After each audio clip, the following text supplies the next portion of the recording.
देश के कई राज्यों में सांप्रदायिक हिंसा की घटनाओं के बीच आज मुस्लिम संगठनों का एक प्रतिनिधिमंडल देश के गृह मंत्री अमित शाह से मिला। इस संगठन में जमीयत उलेमाए हिंद और मुस्लिम पर्सनल लॉ बोर्ड के कई ऑफिस बीयरर्स मौजूद थे। इन तमाम लोगों ने गृह मंत्री से मांग की कि नफरती भाषण देने वालों पर कड़ी कार्रवाई की जाए। साथ ही साथ इन लोगों ने मॉब लिंचिंग की घटनाओं पर कड़े एक्शन की मांग की और साथ ही साथ कॉमन सिविल कोड पर अपनी चिंता भी जाहिर की है।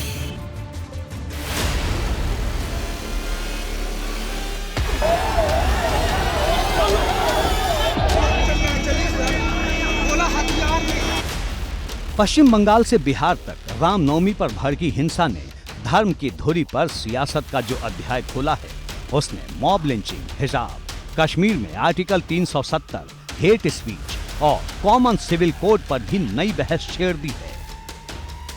दरअसल रामनवमी पर हिंसा को लेकर मुस्लिम धर्मगुरुओं के 17 सदस्यीय डेलीगेशन ने गृह मंत्री अमित शाह से मुलाकात की। इस डेलीगेशन ने जमीयत उलेमाए हिंद के अध्यक्ष मौलाना महमूद मदनी, सचिव नियाज फारूकी और all India Muslim personal law board के सदस्य कमाल फारूकी शामिल थे। इस दौरान मुस्लिम धर्म गुरुओं ने गृह मंत्री अमित शाह से मांग की कि हेट स्पीच देने वालों पर कार्रवाई होनी चाहिए, मॉब लिंचिंग के मामलों में एक्शन हो, कॉमन सिविल कोड ठीक नहीं, धारा 370 को सही तरीके से नहीं हटाया गया।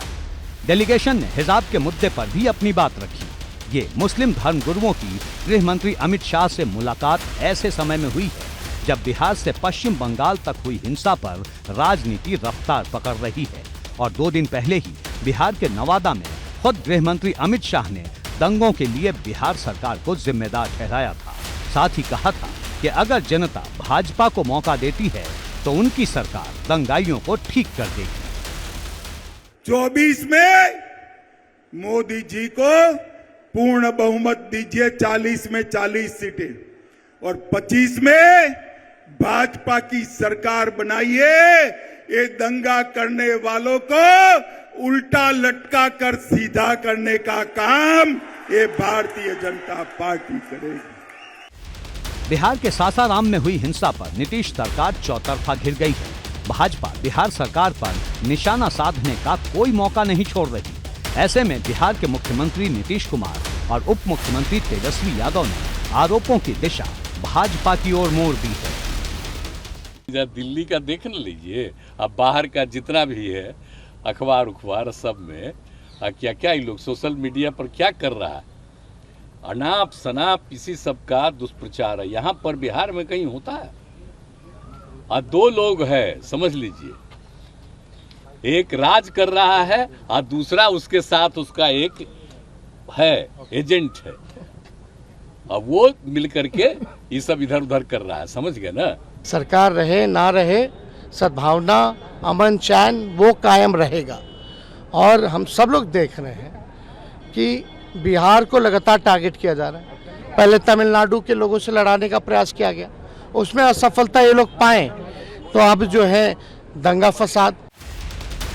एक तथ्य ये भी है कि रामनवमी पर जहां पश्चिम बंगाल और बिहार में हिंसा हुई है, वहीं भाजपा शासित यूपी समेत अन्य राज्यों में शांति बरकरार है और माना भी यही जा रहा है कि शायद यही वजह है कि मुस्लिम धर्मगुरुओं ने गृह मंत्री अमित शाह से मुलाकात की। इस बीच रामनवमी पर भड़की हिंसा को लेकर भाजपा बिहार सरकार और पश्चिम बंगाल की टीएमसी सरकार पर चुभने वाला वार कर रही है।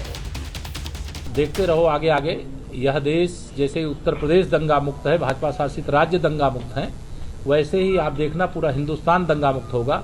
अब तुष्टीकरण की राजनीति, जातिवाद की राजनीति, परिवारवाद की राजनीति, देश को लूटो, देश को बांटो और राज्य करो, इस प्रकार की नीति के अंत का समय आ गया है। अब ऐसी राजनीति का कोई भविष्य नहीं है। फिलहाल रामनवमी पर हिंसा के मद्देनजर गृह मंत्रालय सतर्क है। गृह मंत्रालय ने हनुमान जयंती पर सभी राज्यों को पुख्ता सुरक्षा व्यवस्था करने को कहा है। वहीं यूपी में भी हनुमान जन्मोत्सव को लेकर अलर्ट जारी कर दिया गया है। एबीपी गंगा के लिए ब्यूरो रिपोर्ट।